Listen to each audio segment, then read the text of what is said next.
This call is now being recorded.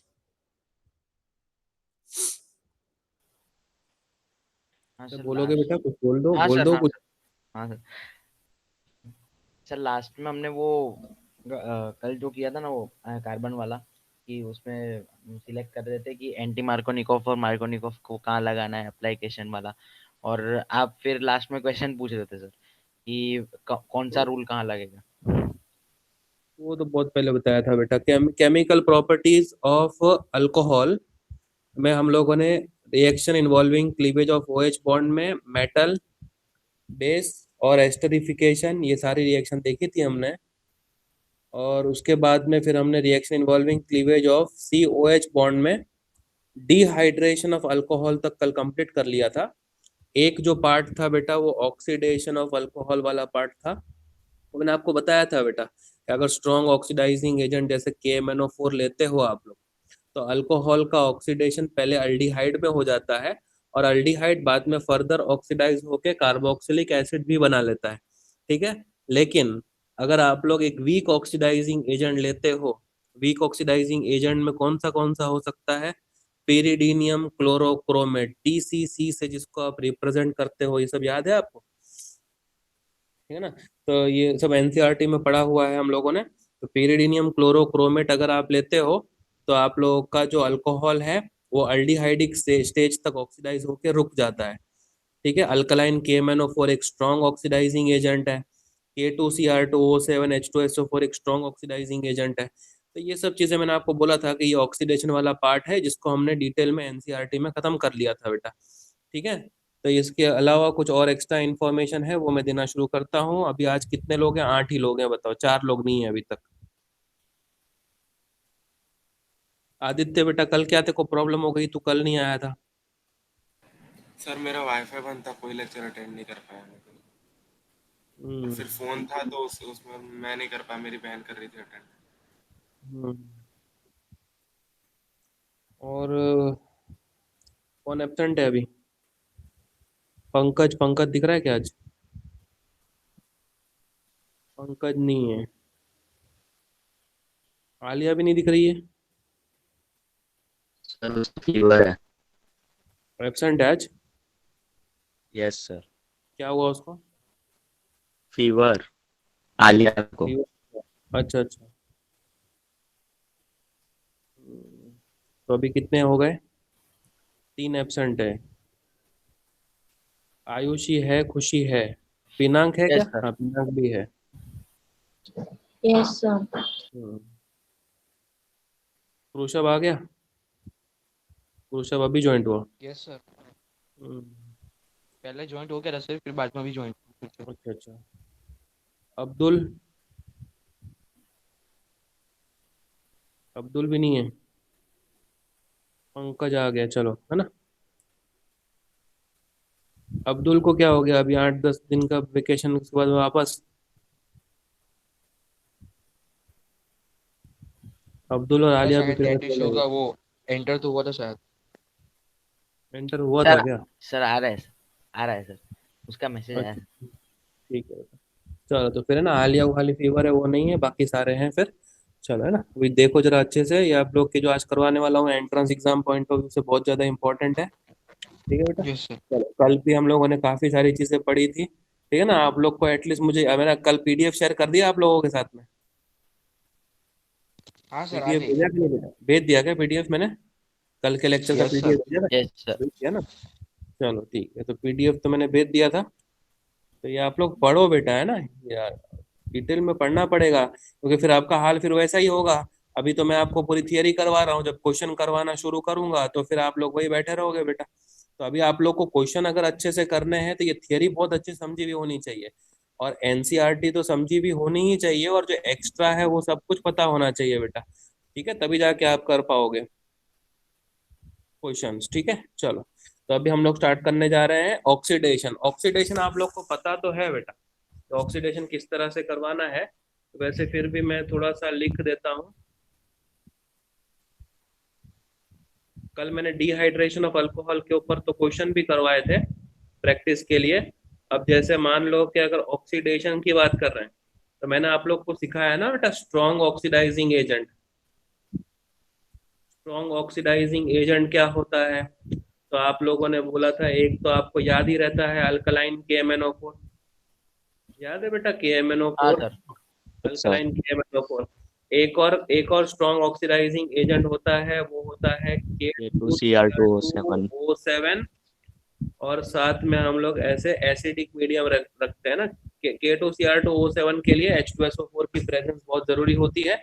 और एक और मैंने शायद आप लोग को कभी ना कभी बताया होगा, CrO3 और CrO3। H2SO4।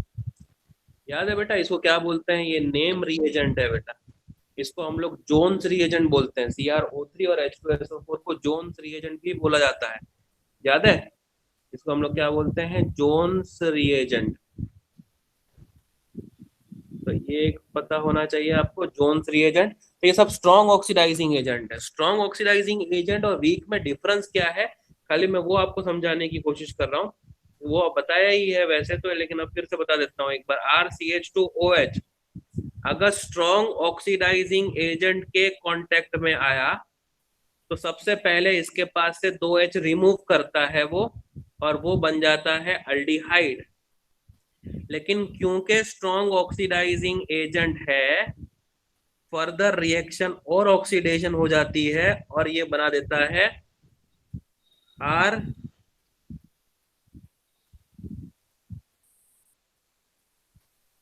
COOH। ठीक है, यहाँ RC डबल बॉन्ड OOH मतलब कार्बोक्सिलिक एसिड।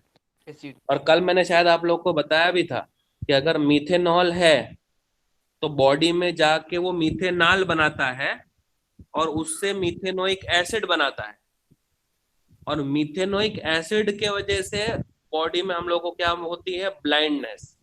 तो इसलिए हम लोग बोलते हैं कि मीथेनॉल पॉइजनस इन नेचर है। तो मैंने क्या बोला था कि इंट्रावेनसली हम लोग उसके अंदर इंजेक्ट क्या कर देते हैं? इथेनॉल। तो इथेनॉल के ऑक्सीडेशन से इथेनॉल, और इथेनॉल के ऑक्सीडेशन से इथेनोइक एसिड।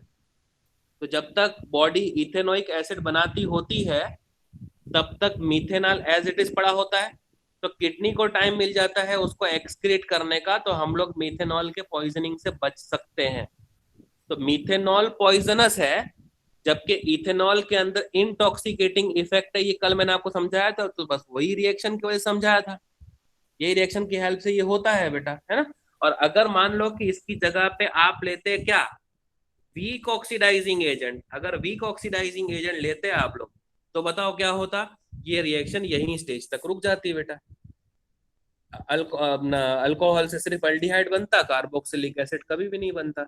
और वीक ऑक्सीडाइजिंग एजेंट के नाम भी मैंने आप लोग को याद करवाए हैं। वीक ऑक्सीडाइजिंग एजेंट में सबसे पहला था पीरिडीनियम क्लोरोक्रोमेट, याद है? PCC, yes sir.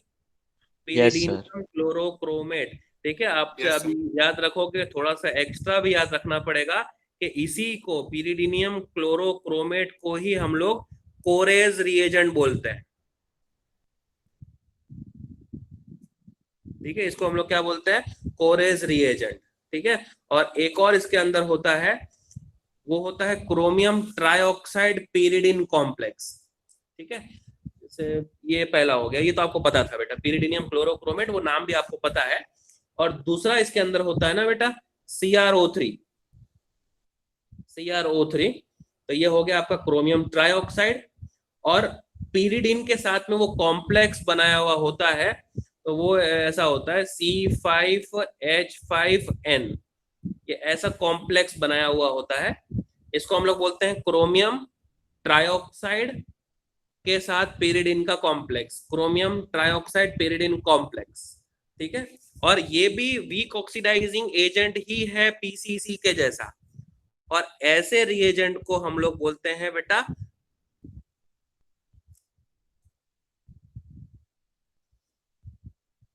इसको हम लोग बोलते हैं बेटा कोलिन्स रिएजेंट। तो ये कोरेज रिएजेंट हो, कोलिन्स रिएजेंट हो, ठीक है, ये सब कैसे है? Weak oxidizing agent. एक PCC होता है, इसके अलावा एक PDC भी होता है। ठीक है, ये सिर्फ होता है पीरिडीनियम डाइक्रोमेट। क्या होता है? पीरिडीनियम डाइक्रोमेट। एक होता है पीरिडीनियम क्लोरोक्रोमेट, और एक तो आपको बताया कि क्रोमियम ट्राइऑक्साइड का पीरिडीन के साथ में कॉम्प्लेक्स। तो ये पीरिडीनियम वाले जितने भी होते हैं ये सब के सब वीक ऑक्सीडाइजिंग एजेंट होता है। आपको नाम पूछ लेता है कि out of the following which one is Collins reagent, या आपसे ऐसा बोलेगा कि अल्कोहल का ट्रीटमेंट अगर कोलिन्स रिएजेंट के साथ में कराएंगे तो क्या बनेगा। तो आपको सिर्फ इतना पता होना चाहिए कि कोलिन्स रिएजेंट एक वीक ऑक्सीडाइजिंग एजेंट है, अल्कोहल से वो अल्डिहाइड बना देता है और अल्डिहाइड को वो फर्दर ऑक्सीडाइज कर सकता नहीं है बेटा। समझ गया आप लोग को। तो ये सब नाम आपको पता होने चाहिए थे। बाकी एक और इसके अंदर डिहाइड्रोजनेटिंग एजेंट होता है, ये मैंने आपको सिखाया है एनसीईआरटी में, ये वापस मैं नहीं बता रहा। वो होता है कॉपर 300 डिग्री सेल्सियस, याद है ना आपको। 2 हाइड्रोजन रिमूवल वाला खेल करते थे, तो प्राइमरी अल्कोहल से अल्डिहाइड बनता था, सेकेंडरी अल्कोहल से कीटोन बनता था, और मैंने आपको बताया था कि ये रंग बदलू होता है। टर्शरी अल्कोहल के सामने ये डिहाइड्रेटिंग एजेंट बन जाता है और उसका अल्किन का फॉर्मेशन कर देता है। याद है बेटा? और अगर नहीं भी याद है तो ये डिहाइड्रोजनेटिंग एजेंट होता है, या आप लोग एनसीईआरटी में मेरी नोट्स रिफर करोगे तो आप लोगों को ये पूरा हाँ सर मिल जाएगा। याद है सर। ठीक है। अच्छा, अब उसके अंदर एक और चीज होती है कि आप लोगों से जनरल नॉलेज के भी क्वेश्चन इसके अंदर पूछ लेते हैं अल्कोहल से रिलेटेड। एक तो होता है आपका नॉर्मल अल्कोहल, और एक वर्ड आपने कभी ना कभी किसी के इंग्रेडिएंट्स में देखा भी होगा, और आपने शायद लैब में भी अगर आपने व्हाइट कलर की बॉटल देखी हो, रबिंग अल्कोहल, वो रबिंग नेल पॉलिश अल्कोहल। में यूज होता है। ठीक है, रबिंग अल्कोहल। ये क्या होता है, तो आप लोग याद रखना कि वो 70% सॉल्यूशन होता है प्रोपेन टू ऑल का। इथेनॉल नहीं होता है इसके अंदर, प्रोपेन टू ऑल होता है, और उसका 70% सॉल्यूशन होता है। 70% इसके अंदर अल्कोहल होता है, बाकी का 30% इसके अंदर पानी होता है। ठीक है, और ये इथेनॉल की जगह पे प्रेफर किया जाता है। ठीक है, इसे प्रेफर किया जाता है, मतलब जो सर्जिकल इंस्ट्रूमेंट्स वगैरह होते हैं, ठीक है, उसको सब एंटीसेप्टिक की तरह भी काम करता है, तो इसको वॉशिंग के लिए ये सब चीजें यूज करते हैं हम लोग। 70% प्रोपेन टू ऑल को रबिंग अल्कोहल बोलते हैं। और इथेनॉल से ज्यादा वो प्रेफर क्यों करा जाता है, क्योंकि इथेनॉल थोड़ा बहुत ड्राइंग इफेक्ट शो करता है स्किन पे। अगर स्किन के अपन इथेनॉल साफ करेंगे ना तो स्किन अपनी सूख जाती है, और वो ड्राइंग इफेक्ट कम होता है रबिंग अल्कोहल के अंदर। ठीक है, तो ये आप लोग नोट करके लिख लो कि it is preferred to ethanol since it has less drying effect on the skin. ठीक है,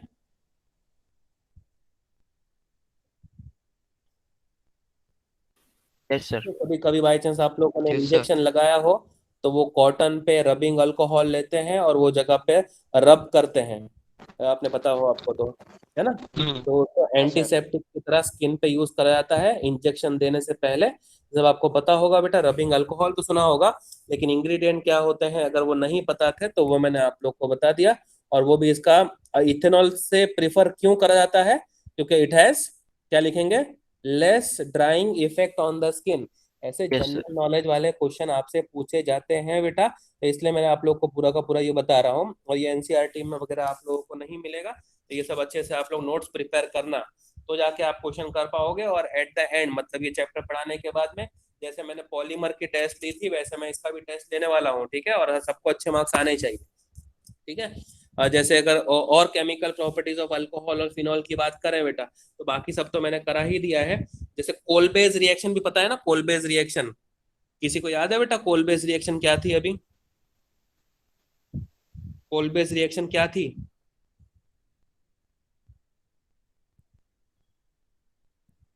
बोलो बेटा, व्हाट वाज कोलबेज रिएक्शन?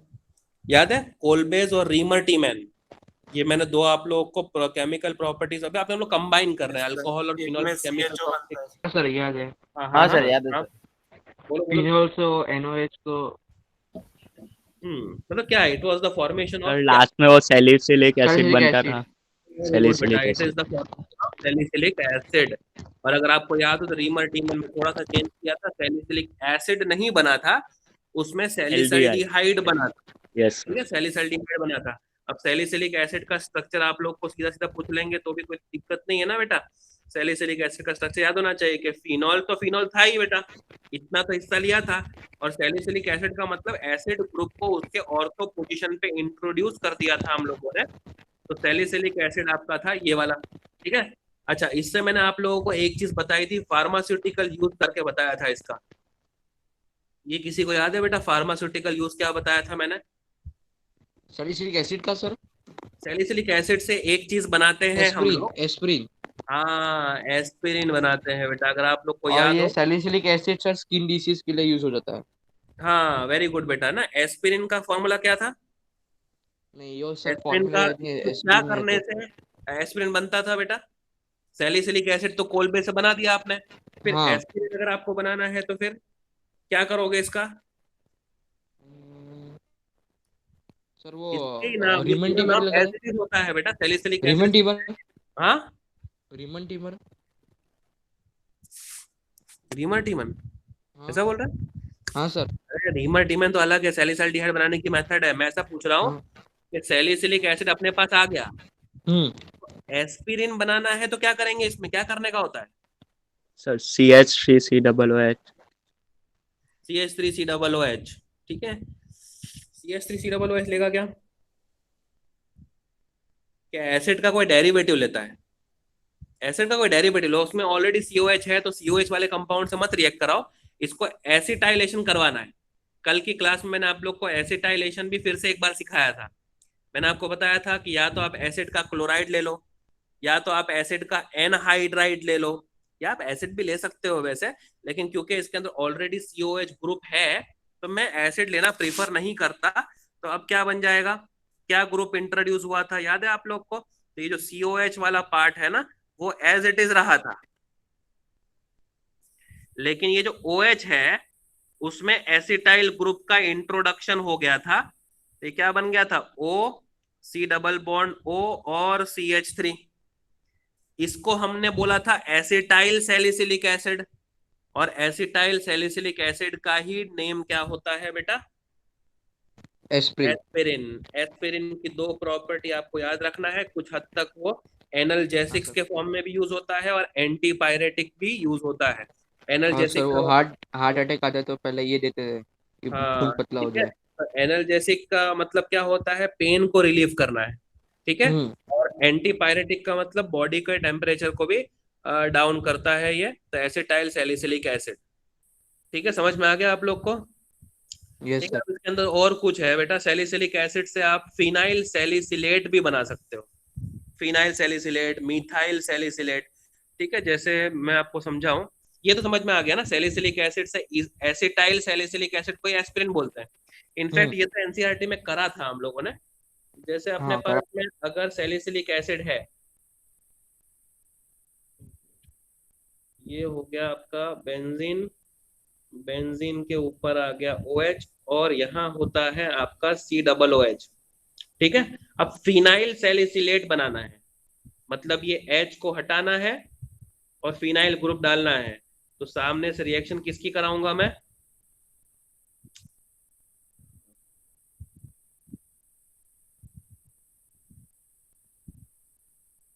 अल्कोहल से, है ना। इस रिएक्शन को बोलते हैं एस्टरिफिकेशन। कल ही बताया था कि एसिड की रिएक्शन अल्कोहल से होती है तो एस्टर बनता है, हम्म। याद आया? ठीक है बेटा। यस देखो सर। जैसे ये OH, और ये H रिमूव कर देता है ये, ठीक है। क्या बना देगा?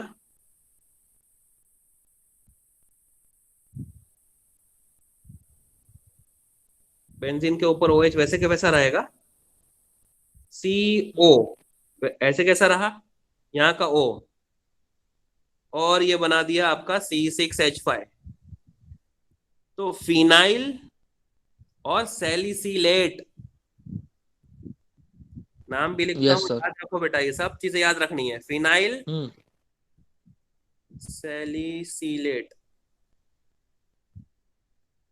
ठीक है। और इसी का नाम, ट्रेड नेम सेलॉल भी होता है, इसी को सेलॉल भी बोलते हैं। सेलॉल क्या है? एक एंटीसेप्टिक है, ठीक है। ये एक एंटीसेप्टिक आपके सामने बना हुआ है, और वो भी फिर किससे बन रहा है? सैलिसिलिक एसिड से। तो सैलिसिलिक एसिड का सोच सकते हो कि कोलबेस रिएक्शन का अपने आप में कितना काम होता होगा बेटा, ठीक है। तो ये क्या होता है? फिनाइल सैलिसिलेट, इसको सेलोल भी बोलते हैं। और आप लोग लिख रहे हो ना बेटा, लिख के रखो, सेलुलोज भी बोलते हैं, और उसको हम लोग एंटीसेप्टिक की तरह यूज करते हैं, वो भी आप लिख के रखो। क्या है ये? एंटीसेप्टिक। एक ये हो गया फिनाइल लेटर सैलिसिलेट, वगैरह में यूज होता है। ये हो गया फिनाइल। अच्छा, अगर मिथाइल सैलिसिलेट होता तो? जैसे मिथाइल सैलिसिलेट बनाने का तरीका तो वही होगा बेटा, C6H5 की जगह पे CH3 ले लेंगे। तो अब वो स्ट्रक्चर कैसा बनेगा? बेंजीन के ऊपर OH तो वैसे के वैसा रहा, COO, फिनाइल की जगह पे क्या आ गया अब? CH3। तो अब इसका नाम क्या हो जाएगा? Methyl salicylate. ठीक है, and it is a chief constituent of oil of winter green. Winter की स्पेलिंग क्या होती है? विंटर ग्रीन, है ना। जोड़ों में दर्द होता sir. है तो तेल मिलता है एक, कि ये सब लगाने से आपके जोड़ों में दर्द ठीक हो जाएगा। इसको हम लोग खास करके हम उसमें लगाते हैं, ठीक है, ठंडियों में लगाते हैं इसको, ताकि जिसको जोड़ों में दर्द हो रहा हो तो उसके ऊपर मालिश करने से अच्छा हो जाए। ऑयल ऑफ विंटर ग्रीन, उसका जो चीफ कॉन्स्टिट्यूएंट होता है ना, वो होता है आपका मिथाइल सैलिसिलेट। ठीक है, तो ये 3 नाम आपको याद रखने हैं, सैलिसिलिक एसिड से बनने वाले 3 नाम याद रखने हैं। पहला है आपका एसिटाइल सैलिसिलिक एसिड, जिसको एस्पिरिन बोलते हैं, और वो एस्पिरिन का काम क्या है? एनाल्जेसिक या एंटीपायरेटिक, या तो पेन किलर के तौर पे यूज कर सकते हैं, या तो बुखार को कम करने के लिए यूज कर सकते हैं। और सैलिसिलिक एसिड से 2 काम और हो सकते हैं, phenyl salicylate, methyl salicylate. Phenyl salicylate को सैलॉल बोलते हैं, एंटीसेप्टिक है वो, और मिथाइल सैलिसिलेट को क्या बोलते हैं? कि it's a chief constituent of oil of winter green. याद रहेगा? हाँ Yes, ना, sir. कुछ बोल दो फटाफट, है ना, तो आगे बढ़े। हाँ सर वो। चलो यस सर। आगे आप लोग याद रखना है। अच्छा, एक और रिएक्शन थी, रीमर टीमैन रिएक्शन। रिएक्शन तो मैंने आप लोग को बताई हुई है, ठीक है, रीमर टीमैन रिएक्शन तो मैंने आप लोग को बताई हुई है, लेकिन उससे जो प्रोडक्ट बनता है उसको भी आप याद रखेंगे। क्या बनता है वो? क्या बनता है बेटा? अल्डिहाइड। हाँ, कौन सा अल्डिहाइड? अरे वो क्या बनाने की मेथड है? बेंजीन के ऊपर OH होता है, हाँ सर।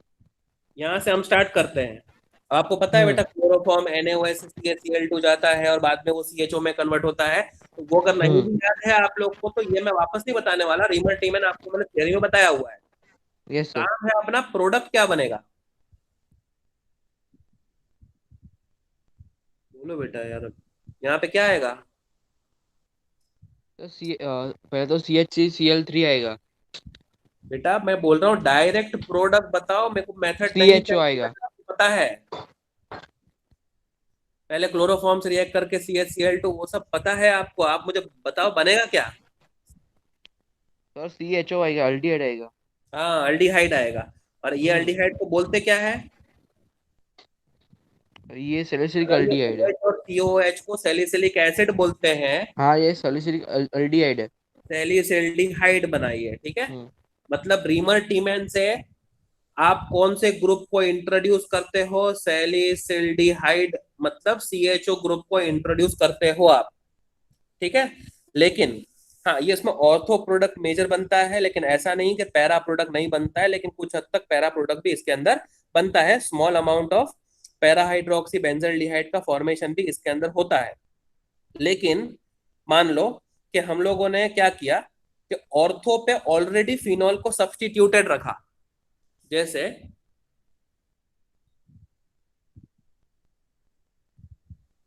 बेंजीन के ऊपर OH तो है, ठीक है, और ऑर्थो पे ऑलरेडी एक बड़ा सब्स्टिट्यूशन है OCH3 का,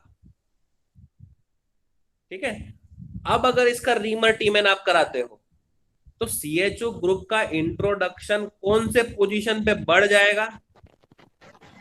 पैरा पोजीशन पे बढ़ जाएगा, क्योंकि ऑर्थो पोजीशन पे ऑलरेडी बल्कि ग्रुप आया हुआ है।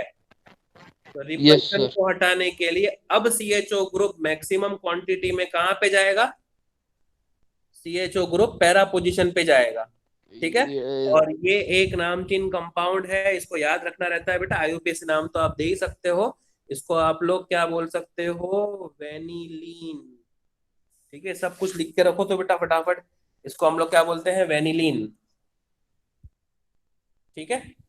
इसका नाम आप लोग याद रखेंगे, वेनिलीन। बेंजीन के ऊपर OH, ऑर्थो पोजीशन पे OCH3, और फिर उसका रीमर टीमेन करा के CHO ग्रुप को पैरा पोजीशन पे हमने इंट्रोड्यूस करा है बेटा, ठीक है। समझ गए आप लोग?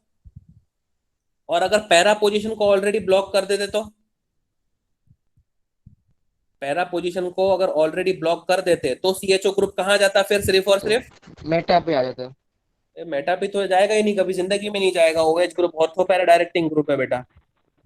नहीं, अगर सिर्फ पैरा पोजीशन को ब्लॉक किया है तो, ऑर्थो को खुला तो छोड़ा फिर है तो वो फिर ऑर्थो पे चला जाएगा, ऐसा मैं कह रहा हूँ। हाँ, ऑर्थो पे खुला छोड़ा तो ऑर्थो पे जाएगा। हाँ, जैसे कि अगर मैं कहूँ आपसे कि इसका प्रोडक्ट बनाना है रीमर्टीमेन, जैसे बेंजीन के ऊपर OH तो चाहिए कंपलसरी, और यहां पर मान लो कि मैंने CH3 कर दिया, और अब इसका रीमर्टीमेन रिएक्शन करवाता हूं मैं, तो ऑर्थो को यहाँ पर एकदम बिल्कुल खुला छोड़ दिया है। रीमर्टीमेन पता है ना बेटा आपको, CHCl3 के साथ में NaOH की प्रेजेंस वो लेके दिखा देगा आपको। तो OH है, और फिर तो यहाँ पे कंपलसरी आप CHO ग्रुप को इंट्रोड्यूस कर देना, और यहाँ पर CH3 तो ऑलरेडी है। समझ गए? कुछ प्रॉब्लम इसके अंदर? तो रीमर्टीमेन के अंदर CHO ग्रुप को इंट्रोड्यूस करते हैं, कोलबेस में COOH को इंट्रोड्यूस करते हैं। COOH के आने के बाद उसको सैलिसिल्डिहाइड बोलते हैं, सॉरी सैलिसिलिक एसिड बोलते हैं, और CHO ग्रुप के आने से उसको सैलिसिल्डिहाइड बोलते हैं। सैलिसिलिक एसिड से जो 3 कंपाउंड बनाते हैं हम लोग, उनका अपने आप में बहुत इंपॉर्टेंस है, वो आप लोग याद रखेंगे। और मैंने आपको सिखा दिया कि सैलिसिल्डिहाइड बनता है तो ऑर्थो आइसोमर बनता है, लेकिन ऐसा नहीं है कि पैरा आइसोमर नहीं बनेगा, पैरा आइसोमर भी बनेगा। लेकिन मैं 1 बाय 1 करके एक को ब्लॉक कर दूं। जैसे अगर मैंने ऑर्थो को ब्लॉक कर दिया तो CHO सिर्फ और सिर्फ पैरा पे जाएगा, और अगर पैरा को ब्लॉक कर दिया तो CHO जो है वो सिर्फ और सिर्फ कहाँ जाएगा? ऑर्थो पे जाएगा। यहां तक क्लियर है बेटा?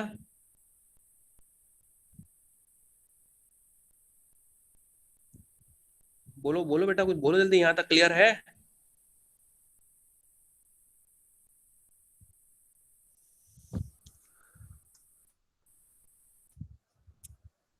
इधर गए? Yes sir. क्या बोल क्यों नहीं रहे तुम लोग? बोलो तो सही। Yes sir, clear. हाँ, सब लोग को बोलने का, जब मैं पूछूं यहाँ तक क्लियर है तो कम से कम मुझे बोलो। मैं ये पूछना चाह रहा हूँ आप लोगों से कि आप हो ना भाई, है ना। चलो, तो ये हो गया आपका कोलबेस, और ये हो गया आपका रीमर्टीमेन, जो आप लोगों ने ऑलरेडी NCERT में किया हुआ था। थोड़ा सा उसको फर्दर मैंने एक्सटेंड भी करवा के दिखा दिया कि आप लोग को इस तरह से करना है, ठीक है। एक फिनॉल की टेस्ट होती है बेटा, है ना। ये आप लोग शायद 11th स्टैंडर्ड में किए होंगे बेटा। 11th स्टैंडर्ड में मैंने आपको कुछ ऑर्गेनिक क्वालिटेटिव एनालिसिस करवाया था, तो उसके अंदर एक फिनॉल की टेस्ट बताई थी कि ये ऐड करने से ये कलर आता है, तो आप समझ जाना कि फिनॉल कंफर्म है, ठीक है। कुछ याद है बेटा फिनॉल की कंफर्मेटरी टेस्ट क्या थी? क्योंकि फिनॉल पढ़ रहे हैं तो शायद इसमें ऐसा क्वेश्चन आ भी जाए। फिनॉल की कंफर्मेटरी टेस्ट क्या थी बेटा?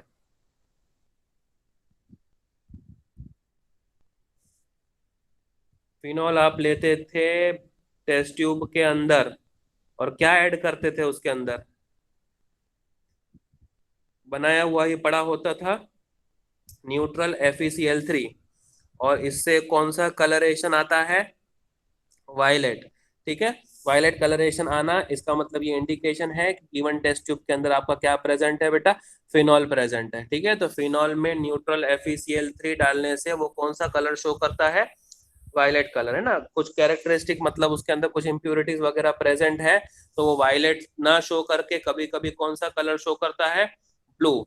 कभी कभी ब्लू ना शो करके वो कौन सा कलर शो करता है? ग्रीन। और कभी कभी बहुत ज्यादा इंप्योरिटी प्रेजेंट है तो लाल कलर भी शो कर देता है, ठीक है। जनरली तो देखा गया है कि हम लोग लैब में एक्सपेरिमेंट करते हैं तो कौन सा कलर आता है, वायलेट कलर आता है, ब्लू, ग्रीन और रेड ये सब्सिडरी कलर हो सकते हैं इसके, ठीक है। तो फिनॉल का एक कंफर्मेटरी टेस्ट होता है जो आप लोग लैब में परफॉर्म भी करोगे, 12th में भी परफॉर्म करोगे और 11th में भी किया होगा एक आध बार कभी, कि न्यूट्रल FeCl3 फिनॉल में ऐड करने से कौन सा कलर वो शो करते हैं, तो वायलेट कलर शो करते हैं। यहाँ तक समझ में आ गया, क्लियर है बेटा, ठीक है। हाँ ना तो बोलोगे ही नहीं, यस सर। ठीक है ना, चलो यहाँ समझ में आ गया। अच्छा अब मुझे बताओ कि प्राइमरी अल्कोहल, सेकेंडरी अल्कोहल और टर्शरी अल्कोहल को डिटेक्ट करने के लिए कौन सा टेस्ट आप लोग को पता है, जल्दी बोलना बेटा, टाइम नहीं अपने पास। सुना मैंने क्या बोला, primary alcohol, secondary alcohol and tertiary alcohol, ये 3 अल्कोहल्स को अगर आपको डिटेक्ट करना है कि किस टेस्ट ट्यूब में प्राइमरी है, किस टेस्ट ट्यूब में सेकेंडरी है और किस टेस्ट ट्यूब में टर्शरी अल्कोहल है, तो बेटा आप लोग क्या करते हो ये मुझे बताओ। Sir Lucas test. Lucas test करेगा। टर्शरी अल्कोहल के साथ में टर्बिडिटी ऑन द स्पॉट आती है, सेकेंडरी अल्कोहल के साथ में टर्बिडिटी 5 मिनट के बाद आती है और प्राइमरी अल्कोहल के साथ में टर्बिडिटी 30 मिनट्स के बाद आती है और वो भी उसको हीट करने के बाद। लूकास रिएजेंट आपका क्या होता है, माधव बोल, लूका what is Lucas reagent.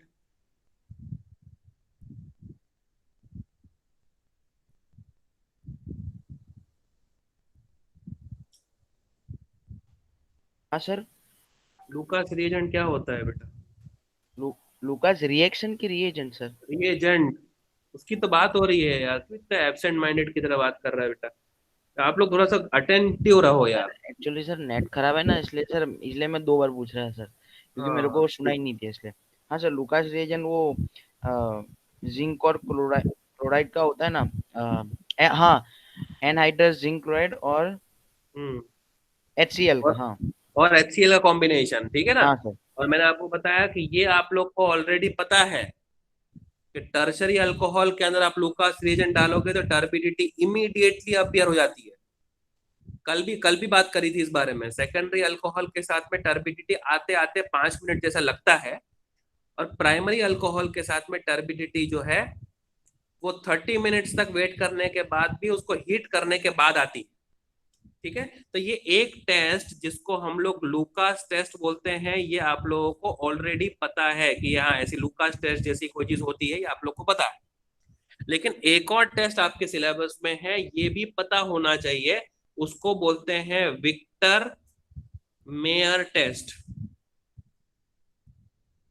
Victor Meyer test, इसको जरा ध्यान से लिखना, इसके ऊपर एमसीक्यूज आपके एंट्रेंस एग्जाम में पूछे गए हैं और जब क्वेश्चन करेंगे तो मैं आप लोगों को पूछूंगा भी, है ना, मल्टीपल चॉइस क्वेश्चन में। थियरी आपको पहले से पता होनी चाहिए, ठीक है। इसमें क्या करा जाता है आप देखना, और ऑब्जर्वेशन क्या होता है और ऑब्जर्वेशन के बेसिस पर कौन सा अल्कोहल होता है ये आपको पता चलना चाहिए, ठीक है। अल्कोहल की ट्रीटमेंट सबसे पहले आप लोग करवाते हो इसके अंदर फॉस्फोरस और I2 के साथ में। क्या करवाते हो, फॉस्फोरस और I2, या I2 लिखा है, I2 के साथ में। मतलब क्या करना चाह रहे हो इसके अंदर, फॉस्फोरस और I2 का मतलब क्या बेटा, PCl3, PBr3, PI3 ये सब पता है ना। फॉस्फोरस PI3 ना लेके हम लोग फॉस्फोरस और I2 लेते हैं तो इसको अल्कोहल का OH ग्रुप हटेगा और आयोडीन आ जाएगा और कुछ नहीं होगा बेटा, ठीक है। अब ठीक है, फॉस्फोरस I2 होगा, अल्कोहल कन्वर्ट हो जाएगा फिर किसके अंदर, ए कंपाउंड में लिख देता हूं, वैसे OH हटेगा और आयोडीन आ जाएगा, तो ये ए आ गया। सुनने आ रहा है, अभी सुनने आ रहा है ना। Yes sir. है ना, तो क्या बीच में फोन बज गया ना, इसलिए पूछ रहा हूँ, ठीक है। अब बाद में ना ये फर्दर इसकी रिएक्शन करवानी होती है AgNO2 के साथ।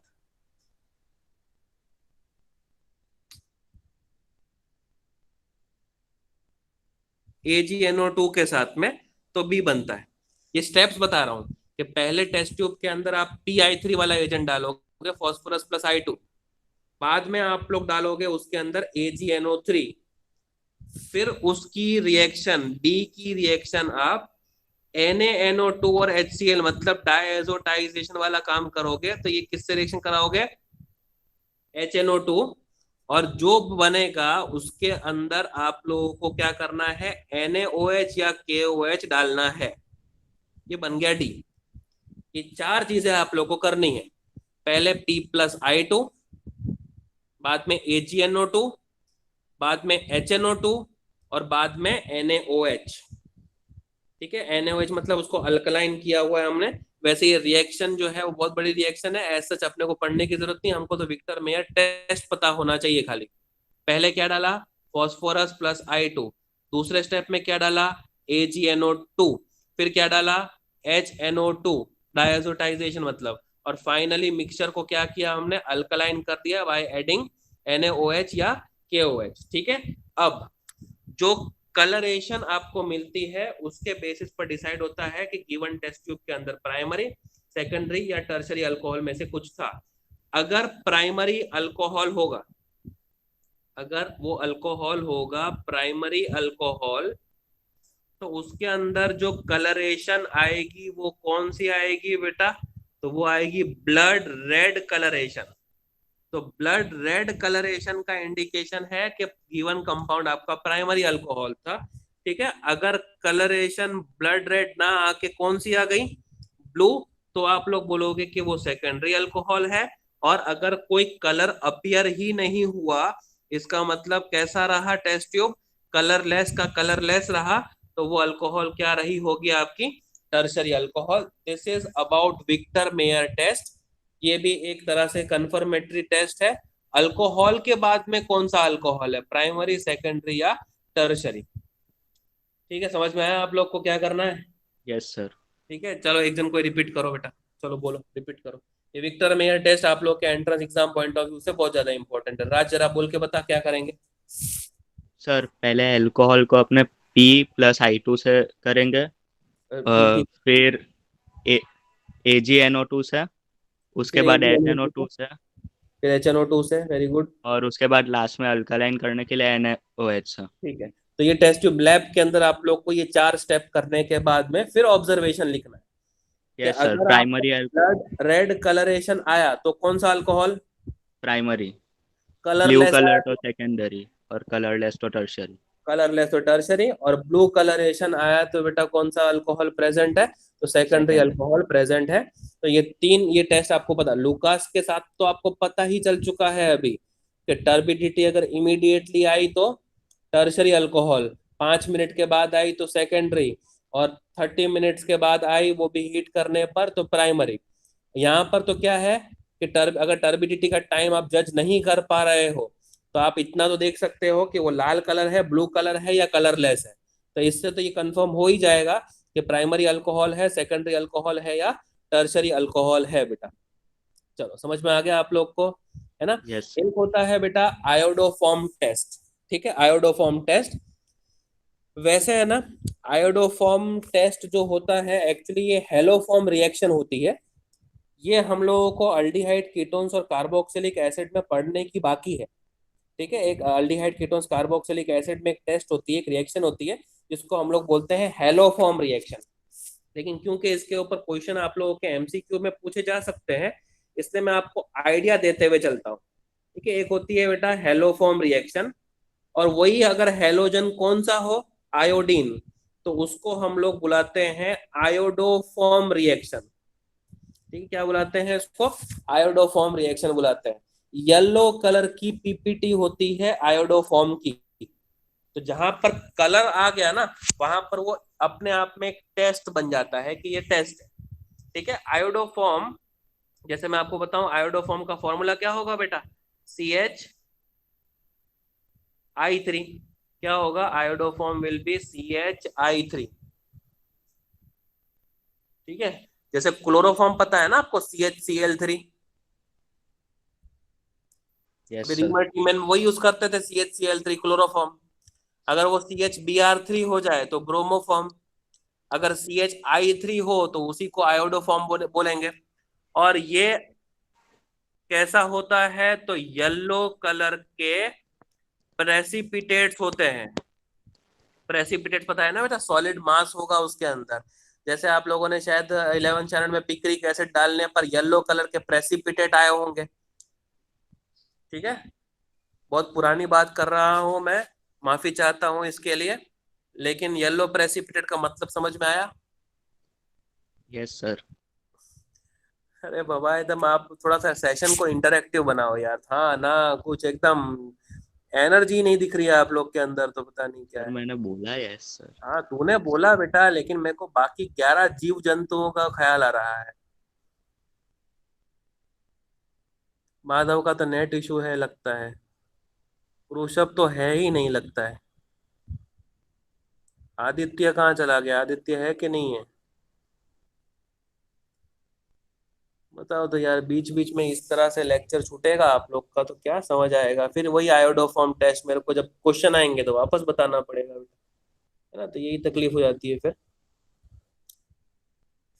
ठीक है चलो, आयोडोफॉर्म मैं तो बता रहा हूँ अभी, देखो आप लोग जितना आपको समझ में आता है तो देखो, है ना। आयोडोफॉर्म में CH3 का फॉर्मेशन होता है, ठीक है। अब देखो मैं आपको एकदम MD शॉर्टकट इसके लिए बता रहा हूं। ये रिएक्शन मैं आपको अभी नहीं बता रहा, ये रिएक्शन क्या है उसको भूल जाते हैं, सिर्फ रिएजेंट याद रखो। अगर आपके पास में टेस्ट ट्यूब है, इसके अंदर आप लोगों ने अल्कोहल डाला हुआ है, ठीक है बेटा, और उसके अंदर आयोडोफॉर्म के एजेंट आप डालते हो I2+NaOH, ठीक है। रिएक्शन कैसे होती है ना, ये अभी आप लोग मत सोचो, क्योंकि ये हम लोगों को अल्डिहाइड कीटोन्स में एक हेलो फॉर्म रिएक्शन करके पढ़ने का बाकी है, ठीक है। इससे या तो आयोडोफॉर्म बनेगा, I2+NaOH के ऐड करने से CH3 या तो बनेगा या तो नहीं बनेगा, ठीक है, दोनों में से एक केस है, ठीक है ना। कुछ अल्कोहल आयोडोफॉर्म बनवाते हैं, कुछ अल्कोहल आयोडोफॉर्म नहीं बनवाते, ठीक है। और यही आप लोगों को इसके अंदर सीखना है कि कौन से अल्कोहल आयोडोफॉर्म टेस्ट पॉजिटिव देंगे और कौन से अल्कोहल आयोडोफॉर्म टेस्ट नेगेटिव देंगे, क्योंकि आप लोगों के एंट्रेंस में बहुत बार ये क्वेश्चन पूछा गया है कि out of the following which one will show haloform या आयोडोफॉर्म टेस्ट पॉजिटिव, कौन सा इसमें से आयोडोफॉर्म टेस्ट देंगे और कौन से आयोडोफॉर्म टेस्ट नहीं देंगे। आप लोग जब क्वेश्चन सॉल्व करोगे तो उसके अंदर भी ये बार बार आएगा, ठीक है। I2 और NaOH डाला है, इसमें अल्कोहल है, हाँ सिर्फ अल्कोहल भी नहीं देते हैं, कीटोन्स वगैरह भी देते हैं, क्योंकि इसलिए तो हम लोग उसको अल्डिहाइड कीटोन्स कार्बोक्सिलिक एसिड में पढ़ने ही वाले हैं, ठीक है। अभी फिलहाल के लिए अल्कोहल की सिर्फ बातचीत करें कि कौन से अल्कोहल देते हैं और कौन से अल्कोहल नहीं देते। जैसे आपको एक इंडिकेशन बताऊं कि अगर मैं बात करूं CH3, CH2 और OH की, तो ये आयोडोफॉर्म टेस्ट पॉजिटिव देता है। अब आपको ये सोचना है कि ये मुझे कैसे पता चला कि ये आयोडोफॉर्म टेस्ट पॉजिटिव देता है, ठीक है। देखो OH जिस कार्बन से जुड़ा हुआ है उसको छोड़ के अगर इस एंड पे अगर पूरा का पूरा सिर्फ और सिर्फ CH3 है तो ये आयोडोफॉर्म टेस्ट पॉजिटिव देगा, समझो आप। OH मतलब फंक्शनल ग्रुप, जिस कार्बन से जुड़ा हुआ है उसे अल्फा कहते हैं। अगर आपका बीटा पोजीशन CH3 है तो ये आयोडोफॉर्म टेस्ट पॉजिटिव देगा, वरना नहीं देगा। आपका बीटा कार्बन CH3 ही होना चाहिए, ठीक है। जैसे मैं आपसे दूसरा एग्जांपल दूं, अब बताओ कि CH3OH आयोडोफॉर्म टेस्ट पॉजिटिव देगा या नेगेटिव? नेगेटिव। नेगेटिव देगा। क्यों नेगेटिव देगा? क्योंकि OH जिस कार्बन से जुड़ा हुआ है उससे तो कोई कार्बन ही नहीं जुड़ा हुआ है, जुड़ा ही नहीं, वही। तो वो टेस्ट नेगेटिव देगा ना। अब याद रखो, मैंने आपसे ये नहीं कहा कि OH जिससे जुड़ा हुआ होता है वो CH3 होना चाहिए, अरे वो तो अल्फा है। हमने तो बात करी है बीटा की, जो बीटा है ही नहीं इसके अंदर, तो वो तो टेस्ट नेगेटिव ही देगा ना बेटा, ठीक है। दूसरा पूछ रहा हूँ, राज तू नहीं बताएगा, ठीक है, यस बाकी सर। जिससे पूछूंगा वो बताएगा। मन में सोच के रख, फिर पूछूंगा मैं, ठीक है। CH OH और CH3, ठीक है। बाकी लोग आए कि नहीं आए अभी? क्रुशव आया? क्रुशव बेटा ये क्या हो रहा है घड़ी घड़ी तरह, हाँ आना सर। जाना आना जाना? अरे सर ये वाईफाई का इश्यू है ना, तो मोबाइल डेटा पे ऐसा ही होता है, और टावर नहीं आता तो कभी निकल जाता हूँ। चल देख, देखो समझ में आया आयोडोफॉर्म टेस्ट क्या बताया मैंने? नहीं सर, आधा ही देखा। वही तो बात है यार, ये आयोडोफॉर्म टेस्ट तो बहुत सर जरूरी तो है। मैं यूट्यूब पे देख लूंगा। अच्छा हाँ, ये टेस्ट भी तो, ये तो आएगा ना वैसे। चल मैं अभी 2-4 हाँ। एग्जाम्पल कराऊंगा तो भी देखो समझ में आ जाएगा। हाँ हम्म। अभी अब पिनांक बताएगी बेटा, ये आयोडोफॉर्म टेस्ट पॉजिटिव देगा या नेगेटिव?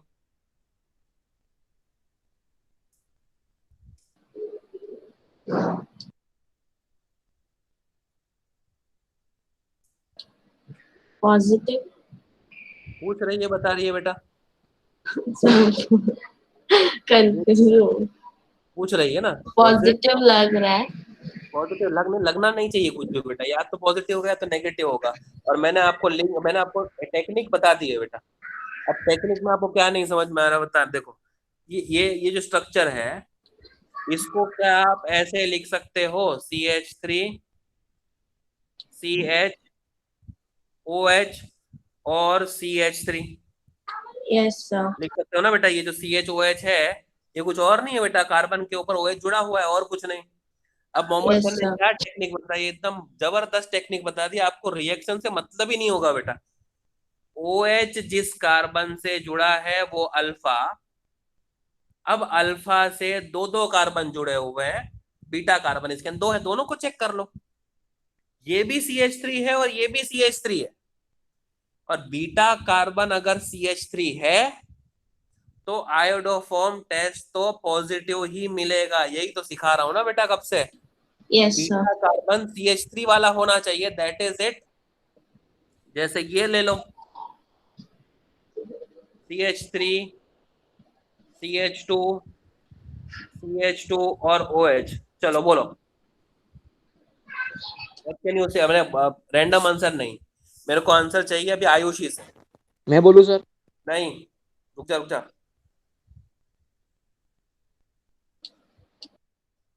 आयुषी बोलो। हाँ सर। हाँ सर, देखो ये जाग रही है क्या? मेरा नाम लिया?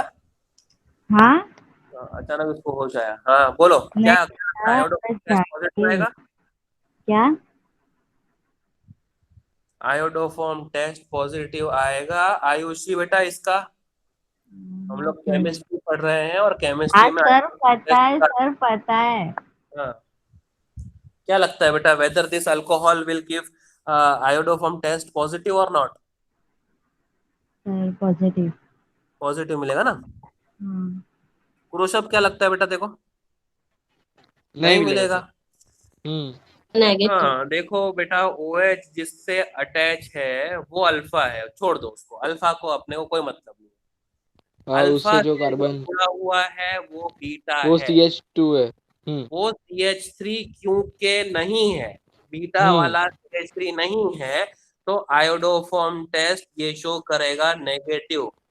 यस इससे सर। ज्यादा सिंपल मैं नहीं सिखा सकता बेटा, सर है ना? बहुत सिंपल है। बहुत हाँ सिंपल है सर। बेटा, मैं कब से यही बता रहा हूँ, बहुत सिंपल है। ठीक है, हाँ एक सर। एक और कर लो बेटा। CH3 CHOH लिखा हुआ था, उसको OH को नीचे लिख देता हूं बेटा मैं, CH2 और CH3। बताओ आयोडोफॉर्म टेस्ट मिलेगा या नहीं मिलेगा? पॉजिटिव।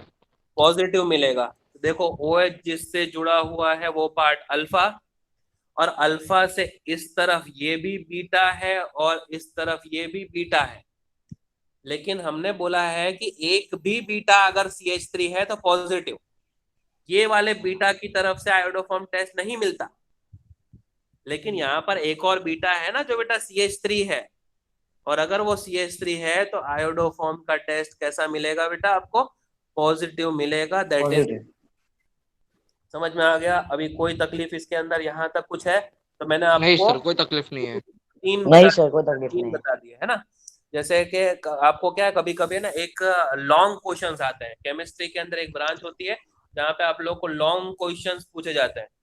लॉन्ग क्वेश्चंस का मतलब मैं इस चैप्टर में कराने भी वाला हूँ आप लोग को प्रैक्टिस के लिए, आगे जाके जब क्वेश्चन सॉल्व करेंगे तब। इसका मतलब क्या होता है मालूम है कि ऐसा बोलते हैं कि ए की रिएक्शन अगर NaOH से हुई तो ये बनाता है, बी की रिएक्शन अगर सी से हुई तो वो ये बनाता है, और जो डी है ना वो आपका आयोडोफॉर्म टेस्ट पॉजिटिव दे रहा है। तो ये ABC के स्ट्रक्चर बताओ। तो देखो आपको ये याद रखना है कि अगर वो अल्कोहल है, अगर वो अल्कोहल है और अगर वो आयोडोफॉर्म टेस्ट पॉजिटिव दे रहा है, ठीक है, तो याद रखना कि जिस कार्बन से OH जुड़ा होगा उस कार्बन से एक CH3 तो आपका कंफर्म होगा। ठीक है, अगर आपने आइडेंटिफाई कर दिया है बेटा कि वो सेकेंडरी अल्कोहल है, चलो मैं आपको ट्रिक भी सिखाता हूँ। सेकेंडरी अल्कोहल है वो आपको पता चल चुका है, आपने क्वेश्चन रीड करके टेक्निक लगा दिया कि विक्टर मेयर के अंदर ब्लू कलरेशन मिल रही है, तो आपको क्या पता चल गया? विक्टर मेयर के अंदर ब्लू कलरेशन का मतलब वो अल्कोहल आपका सेकेंडरी है। सेकेंडरी। अल्कोहल सेकेंडरी का मतलब क्या होता है? अल्कोहल सेकेंडरी का एक ही मतलब है कि कार्बन जो है वो टर्मिनल पोजीशन पे नहीं है, कार्बन जो है वो बीच में कहीं है। ठीक है बेटा, तो यहां से एक बॉन्ड निकलेगा, यहां से एक बॉन्ड निकलेगा, तभी तो वो सेकेंडरी होगा ना। Yes sir. Yes sir. ठीक है, तो ये इस तरीके का स्ट्रक्चर कंफर्म हो गया आपसे। और अगर ये आपसे कह दे बेटा कि ये वाला जो है वो आयोडोफॉर्म टेस्ट भी पॉजिटिव दे रहा है, आयोडोफॉर्म टेस्ट पॉजिटिव दे रहा है, इसका मतलब इस एंड पर क्या रहेगा आपका CH3, ये कंफर्म। और क्वेश्चन में अगर आपसे मॉलिक्यूलर फॉर्मूला C5 वाला दिया हुआ है, कार्बन उसके अंदर 5 है, तो बाकी के 3 कार्बन कहाँ रहेंगे? 1, 2 और 3। इसका स्ट्रक्चर हो जाएगा बेटा पेंटेन टू ऑल। समझे आप लोग? तो ये आयोडोफॉर्म टेस्ट की बहुत बड़ी एडवांटेज है बेटा, आगे चल के आपको समझ में आएगा कि आयोडोफॉर्म की क्या पहचान है। ठीक है, जैसे आप लोगों से इस Yes. शुरुआत में क्वेश्चन ऐसा दिया होता कि C5 है, H12 है और O है, ये फॉर्मूला है, ये आपसे ऐसा बोल दिया। ठीक है, और उसने ऐसा बोला कि विक्टर मेयर में ब्लू कलर आया, मतलब क्या कि वो 1 डिग्री नहीं है, मतलब क्या वो 3 डिग्री नहीं है, तो मतलब क्या वो कौन सा डिग्री है? 2 डिग्री है बेटा, है ना। और 2 डिग्री का मतलब आप क्या समझे कि इसके अंदर CHOH रहा होगा, और यहां से एक बॉन्डिंग खुली होगी, यहां से एक बॉन्डिंग। लेकिन अभी भी आपके पास चॉइस बची है ना बेटा, कि जो 4 कार्बन है उसको लेफ्ट और राइट में डिस्ट्रीब्यूट किस तरह से करूं। जो 4 कार्बन है वो 1 और 3 का कॉम्बिनेशन भी शो कर सकते हैं और 2 और 2 का कॉम्बिनेशन भी शो कर सकते हैं। अरे बेटा समझ में आ रहा है आप लोग को कि मैं क्या Yes, कहना sir. चाह रहा हूँ आपसे, है ना। अब विक्टर मेयर में ब्लू कलर आ गया तो मतलब आपको ये तो पता चल गया कि आपका जो CHOH है वो बीच में है, लेकिन अभी भी 2 स्ट्रक्चर की पॉसिबिलिटी है। ये स्ट्रक्चर ऐसा भी हो सकता है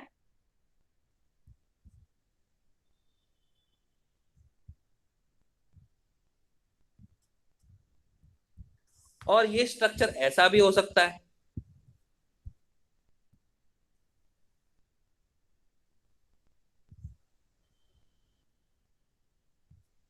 ये दोनों पॉसिबल, दोनों ही सेकेंडरी है। देखो सेकेंडरी तो दोनों है, लेकिन Yes, अगर sir. आपसे बोले कि ये वाला जो कंपाउंड है ना अपना आयोडोफॉर्म टेस्ट पॉजिटिव दिया है, अब बताओ कौन सा स्ट्रक्चर होगा? पहला वाला। पहला वाला होगा।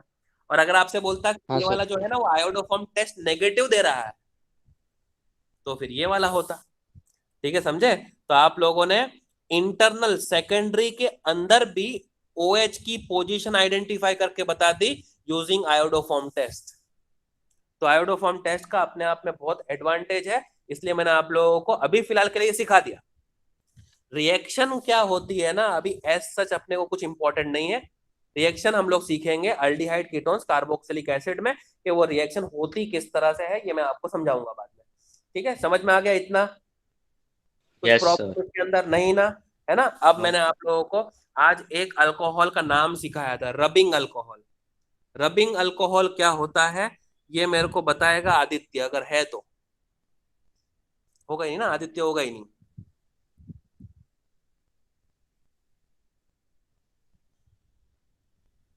अब्दुल, रबिंग अल्कोहल क्या है?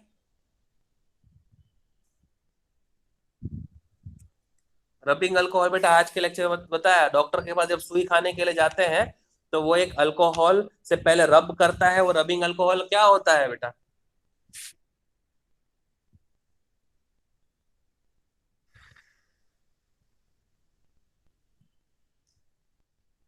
नहीं, Madhav, what is rubbing alcohol? मेरे को दो अल्कोहल और बताने हैं आपको, एब्सोल्यूट अल्कोहल और पावर अल्कोहल। मैं तभी बताऊंगा जब आप मुझे बताओ रबिंग अल्कोहल क्या होता है। हाँ सर। सर नाम व्हाट इज बताना रबिंग है। अल्कोहल? सर रबिंग मतलब अल्कोहल उसका क्या है? मतलब वो उसका केमिकल नेम बताया हाँ, है क्या क्या chemical sir? Chemical chemical name. अच्छा हाँ सर। तो सर आइसोप्रोपाइल अल्कोहल सर, और फिर या फिर उसको क्या बोलते, इथाइल अल्कोहल। हाँ सर, इथाइल अल्कोहल। या आइसोप्रोपाइल या इथाइल, ऐसा? हाँ, उसकी दोनों अलग अलग है ना बेटा? उसकी सर मैं बॉटल बोलूं? सर बोलते हैं आइसोप्रोपाइल। या कैसे बोल सकता है? तो दोनों एक ही थोड़ी है कि या करके बोल रहा है कि एक इथेनॉल है और एक आइसोप्रोपाइल अल्कोहल है, थोड़ी होता है बेटा, एक ही होगा ना दोनों मैं में। बोलूं बुक सर? में ऐसा लिखा हो देखा था। आइसोप्रोपाइल अल्कोहल, हाँ कुरुशा बोल। प्रोपेंटोल जिसमें 70% सॉल्यूशन था। हाँ ठीक है, प्रोपेंटोल भी बोल सकते हैं बेटा इसको, अच्छा। है ना, प्रोपेंटोल भी बोल सकते हैं, वो उसका आईयूपीएसी नाम हो गया। आइसोप्रोपाइल अल्कोहल हम्म। बोलना है, आइसोप्रोपाइल अल्कोहल बोलो। जिसमें आइसोप्रोपाइल अल्कोहल 70% कितना परसेंटेज? 70% सॉल्यूशन था। 20% इसको हम लोग रबिंग अल्कोहल बोलते हैं।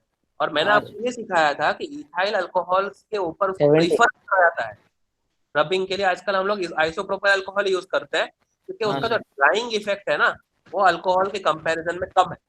कम है, और हाँ सर वो अब दूसरा अल्कोहल अगर आपसे कभी ऐसा लिखा जाए कि एब्सोल्यूट अल्कोहल का मतलब क्या होता है? Absolute alcohol, what is the meaning of absolute alcohol? तो आपको समझना है कि 100% प्योर प्योर इथेनॉल अल्कोहल। है, हम लोग क्या बोलते हैं बेटा? Absolute alcohol. 100% अगर प्योर आपका इथेनॉल हो तो उसको आप लोग क्या कहते हो बेटा? Absolute absolute alcohol. अल्कोहल। और एक अल्कोहल का नाम होता है बेटा पावर अल्कोहल। ठीक है, बस खाली मिक्स करके बनाया जाता है बेटा। पावर अल्कोहल भी एक होता है। पावर अल्कोहल मेरे ख्याल से एब्सोल्यूट अल्कोहल और पेट्रोल का कॉम्बिनेशन होता है। ठीक है ना बेटा? एब्सोल्यूट अल्कोहल जो है वो तो है ही है ऊपर, वो तो आपको पता ही है। हाँ सर। अगर 20% लिया जाए, एब्सोल्यूट अल्कोहल का शायद 20% होता है, और इसका कॉम्बिनेशन किसके साथ में? पेट्रोल के साथ में। और पेट्रोल आपका कितना होता है बेटा?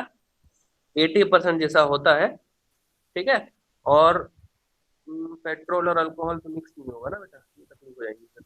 पावर अल्कोहल में, हाँ, एब्सोल्यूट अल्कोहल और पेट्रोल अल्कोहल में मिक्स करने के लिए सॉल्वेंट के फॉर्म में यूज करा जाता है आपका बेंजीन।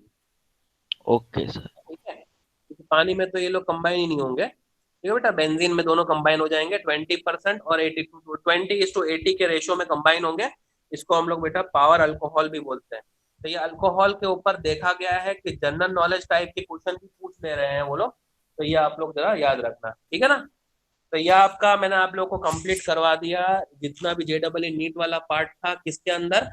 अल्कोहल और फिनॉल के अंदर, या उसका प्रिपरेशन से लेकर उसकी केमिकल प्रॉपर्टी से लेकर एक्स्ट्रा रिएक्शन, और भी कुछ एक्स्ट्रा रिएक्शन है वो भी मैं अभी आप लोग को पढ़ाता हूँ। लेकिन मान लो कि अभी ईथर में क्या क्या था, ईथर की बात करें तो प्रिपरेशन ऑफ ईथर में कौन सा प्रिपरेशन किया है हमने ईथर का? प्रिपरेशन ऑफ ईथर बोलो बेटा। दो दो करे हैं ना हम लोगों ने, एक तो मैकेनिज्म के साथ करा था in fact. What are the preparation of ether?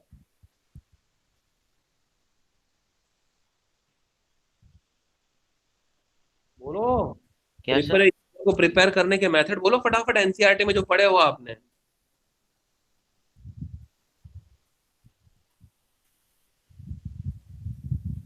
Sir एक तो वो डिहाइड्रेशन ऑफ अल्कोहल था।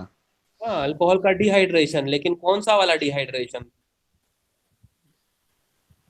दो टाइप के डिहाइड्रेशन होते हैं, एक डिहाइड्रेशन से अल्कीन बनता है और दूसरे डिहाइड्रेशन से ईथर बनता है।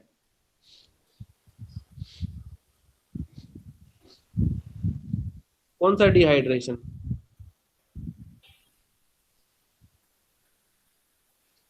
मेहनत नहीं कर रहे हो यार, बिल्कुल मेहनत नहीं कर रहे हो आप लोग। कौन सा डिहाइड्रेशन बेटा? कल तो डिहाइड्रेशन की पूरी मैंने आप लोग को कहानी सुनाई थी डिहाइड्रेशन की। यहाँ तक कि डिहाइड्रेटिंग एजेंट में आप H2SO4 नहीं लेना चाहते तो आप Al2O3 ले सकते हो बेटा। ये भी मैंने आपको सिखाया था। Al2O3 के दो अलग अलग टेम्परेचर भी मैंने आपको बताए थे। अब याद तो रखना ही पड़ेगा ना बेटा। अभी अगर आप लोग याद ही नहीं रखोगे तो जितना भी समझ लो आप। सर एक तो अपना विलियमसन सिंथेसिस वाला है। अरे बेटा अब डिहाइड्रेशन की बात हो रही है, वो दूसरा मेथड था विलियमसन। सर मतलब डिहाइड्रेशन में प्राइमरी ऐसे पूछ रहे हो? प्राइम डिहाइड्रेशन दो टाइप के होते हैं। एक टाइप के डिहाइड्रेशन से अल्कीन बनता है और दूसरे टाइप के डिहाइड्रेशन से ईथर बनता है। अब वो दो टाइप कौन से हैं बेटा, बोलो।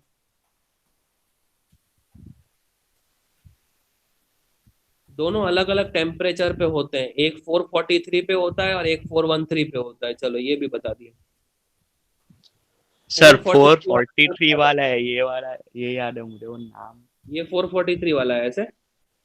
Yes sir. ये भी बोला बेटा, दो ऑप्शन में भी तो एक गलत बोला। 413 वाला करने जा रहे हैं अभी ईथर के केस में। 443 वाला तो कल ही कर रहे थे, उससे तो अल्किन बन रहा था। कार्बोकेटाइन बना बना के रीअरेंजमेंट करा करा के वो सब किया था काम हम लोगों ने। जो डिहाइड्रेशन कल किए थे ना हम लोगों ने, उसको बोलते हैं इंट्रामोलिक्यूलर। इंट्रामोलिक्यूलर मतलब कैसा? CH3CH2 के ऊपर OH। ये OH को निकाल दिया, यहाँ से H को निकाल दिया, तो ये बनेगा बेटा CH2 double bond CH2। H2SO4 आप लोग यूज कर लो और साथ में अगर 443 केल्विन यूज करोगे तो ये बनेगा। और इंटर का मतलब क्या होता है?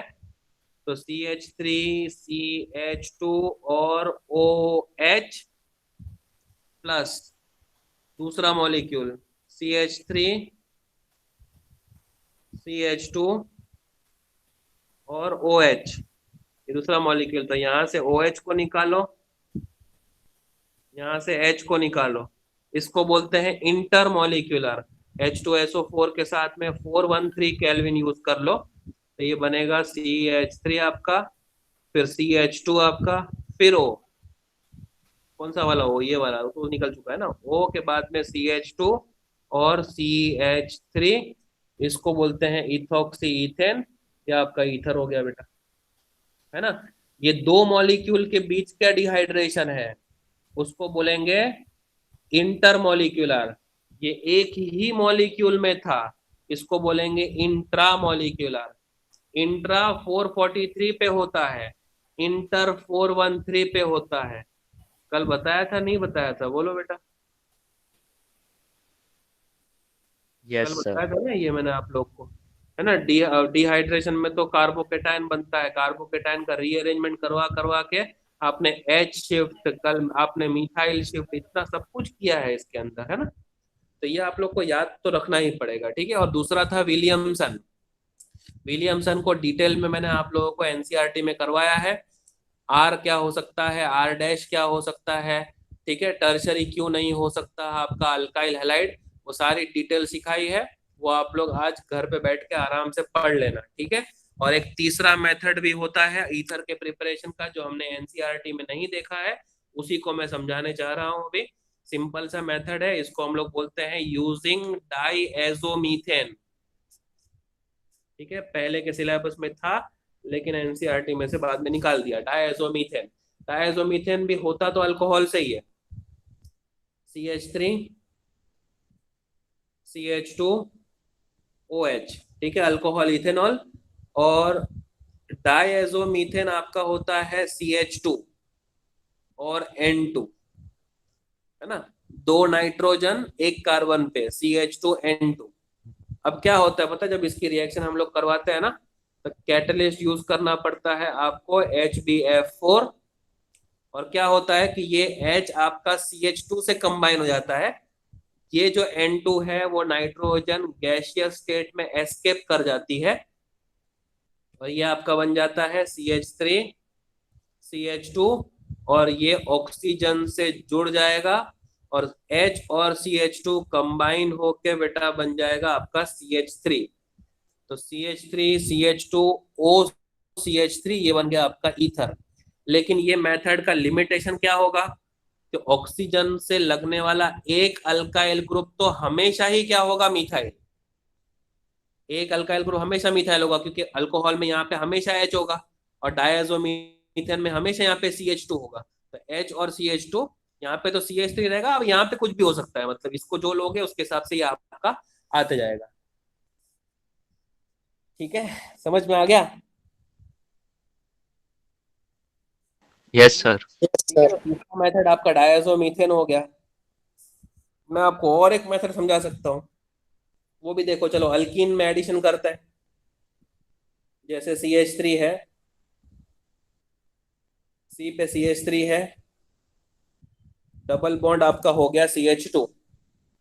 ठीक है, अब अगर इसको ईथर में अपने को कन्वर्ट करने का है तो कार्बन के ऊपर कुछ ऐड करना पड़ेगा और CH2 के ऊपर कुछ ऐड करना पड़ेगा। ठीक है, जैसे मान लो कि अगर हमने एडिशन किया अल्कोहल का H और OCH3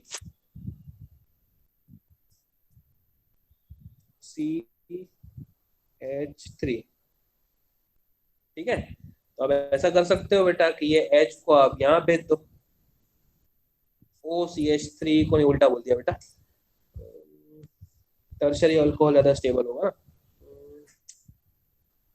ये H को इसके साथ में कंबाइन कर दें अगर, और OCH3 को भेज देते हैं यहाँ पे।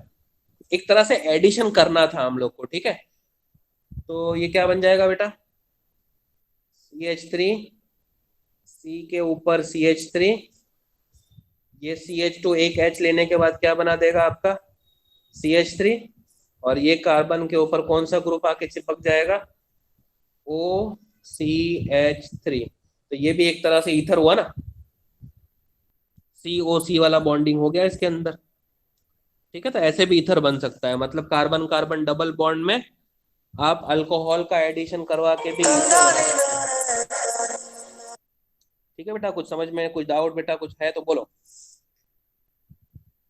तो ईथर के प्रिपरेशन हो गए और ईथर की केमिकल प्रॉपर्टीज भी मैंने आप लोग को समझा दी है, तो ये भी जरा आप लोग अच्छे से देख लेना बेटा। ठीक है, ईथर की केमिकल प्रॉपर्टीज तो जो लगभग एनसीईआरटी में है वही अपने सिलेबस में है, तो वो भी आप लोग देख लेना। तो यहाँ पर ऐसा हुआ कि और भी कुछ एक्स्ट्रा बातें बची हुई हैं इसके अंदर। ठीक है, वो भी मुझे बताने का बाकी है इसके अंदर। तो मेरे ख्याल से और एक लेक्चर आपकी JEE नीट की थियरी और चलेगी, फिर उसके बाद में हम लोग इस चैप्टर के क्वेश्चन सॉल्विंग स्टार्ट करेंगे। ठीक है, तो आज के लेक्चर में आपको केमिकल प्रॉपर्टीज ऑफ अल्कोहल और फिनॉल काफी हद तक मैंने बताया, और प्रिपरेशन ऑफ ईथर और केमिकल प्रॉपर्टीज आप लोग देख लेना बेटा, सेम टू सेम है, जो एनसीईआरटी का है वही है। एक आध दो एक्स्ट्रा होगी तो वो मैं आपको जरूर बता दूंगा। ठीक है, और एक्स्ट्रा कुछ और बचे हुए हैं इसके अंदर, पिनाकोलोन रीअरेंजमेंट करके आपको टॉपिक है, और वो भी आप लोग को पूछते हैं, है ना। फ्राइज रीअरेंजमेंट करके एक है, वो भी आपसे पूछते हैं।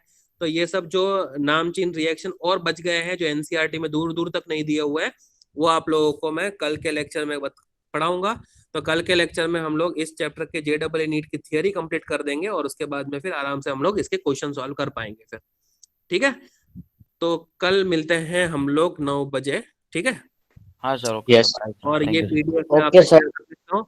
जितना हो सके बेटा उतना एनसीईआरटी को इस चैप्टर की अच्छे से पढ़ो, और फिर जो एक्स्ट्रा नोट्स बनाई है उसको पढ़ो, तभी जब आप ऑर्गेनिक केमिस्ट्री के JEE नीट वाले क्वेश्चन कर पाओगे, वरना दिक्कत हो जाएगी बेटा। ठीक है ना।